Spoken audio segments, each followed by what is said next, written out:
Well, hello and welcome to ILoveGay today. And we're doing a special edition. We're here live in Mumbai, India, and we're meeting with some of the various LGBT leaders across business, across activism and pride, and a lot of different aspects of kind of life here in India. And today we're here with Ankit. How are you? Hi, I'm good. How are you?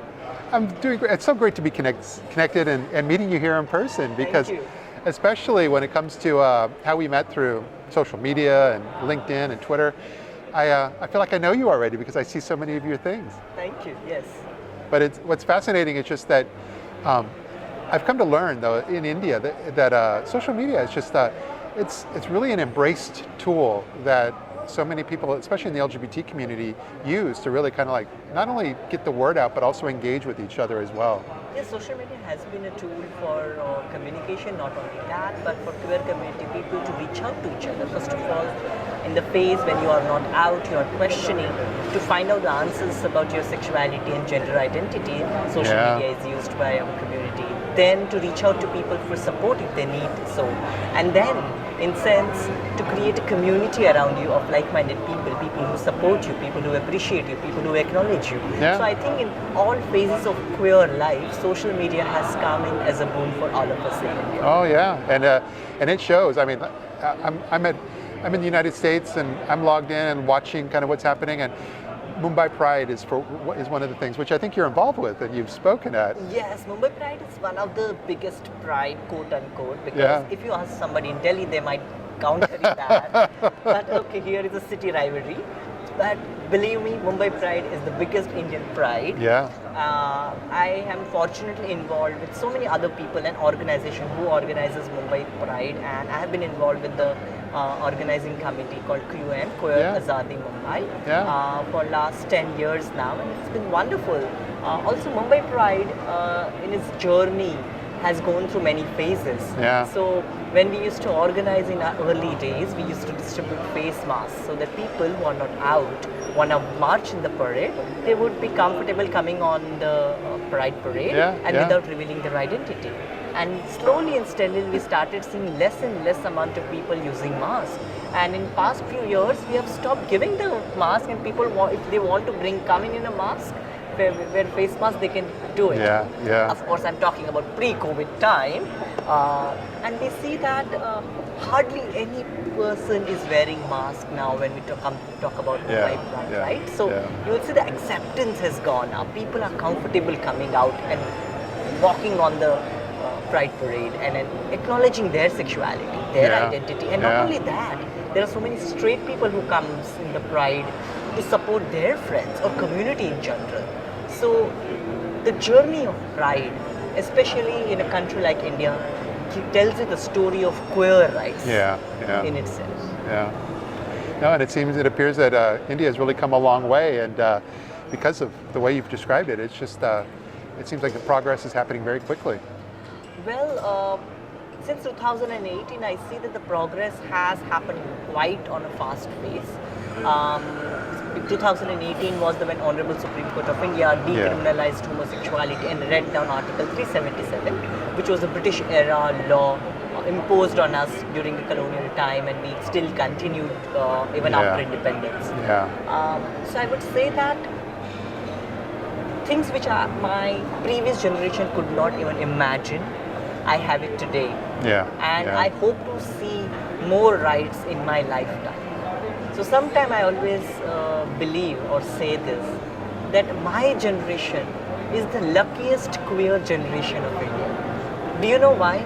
Because I was born as a criminal because of Article 377. I'm no more a criminal today. And hopefully in my lifetime I will see the day of marriage equality as well. Not a generation before me could see that, and a generation after me probably have all the rights. And a generation who struggles for the independence, generation who struggles personally for the freedom, values the freedom most. And that is the current generation living. And that's why I think that my generation is the luckiest queer generation of India. Well said. Now I understand why you're such a strong public speaker, and I've seen online that you've been a part of with the UN's HRC and so forth, just kind of helping to share stories and speak about some of these things. That's true, because UN is the biggest global platform wherein we can talk about various things, including LGBT rights, and when it comes to advocacy and lobbying for queer rights, UN is the place to go to, especially for countries where people are not able to speak freely and openly in their country, and they have a fear of the state imprisoning them, or even to the extent of giving a capital punishment. Even when we are sitting here in 2022, we have 7+ countries on planet where being queer means capital punishment, right? So for these countries to be we need to push them towards acceptance and a global conversation of LGBT rights, and I think the UN is the platform to do that, and that's why it is very important. I was in Geneva at one of the side event of Human Rights Council talking about India and India's diversity and how India in its cultural ethos accepts LGBT rights from our religious text narrations and so on and so forth. So how India is an ideal place to talk about queer rights, not just as a global new age conversation, but taking into the consideration its roots of its culture and heritage and religion as well. And along that train of thought, that's what one of your passions on a personal level. You lead up the Queer Hindu Alliance as well, which really brings those voices to the forefront. Yes, so Queer Hindu Alliance is a support group wherein queer community members who are affiliated to Hinduism come together and support. It's a support group because in my journey of coming out and discovering, I had questions about what it means to be queer and Hindu, and there were hardly any answers available or resource available at that time.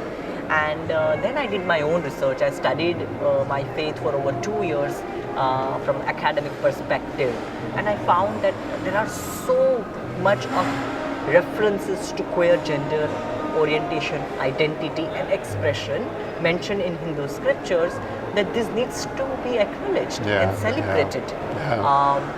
In my research, I've discovered over 67 Sanskrit terminologies,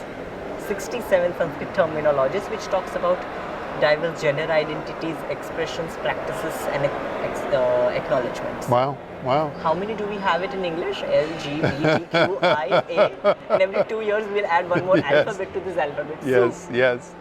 But can you imagine, centuries ago, the sages, rishis and maharishis, the people whom we consider are saints and worshipable deities and personalities, they talked about it. In a text like Charaka Samhita, Narada Smriti, written 700 BC, 600 BC, talking about queer. And that makes me proud to being queer, Hindu and Indian. And it's some of the work you're doing is just kind of bringing these stories to the forefront, which I think is very important nowadays. Yes.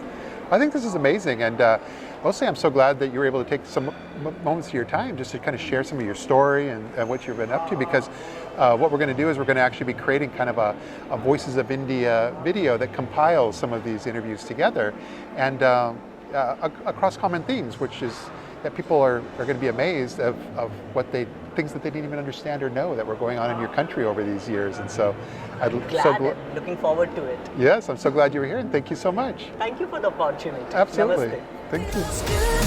So good.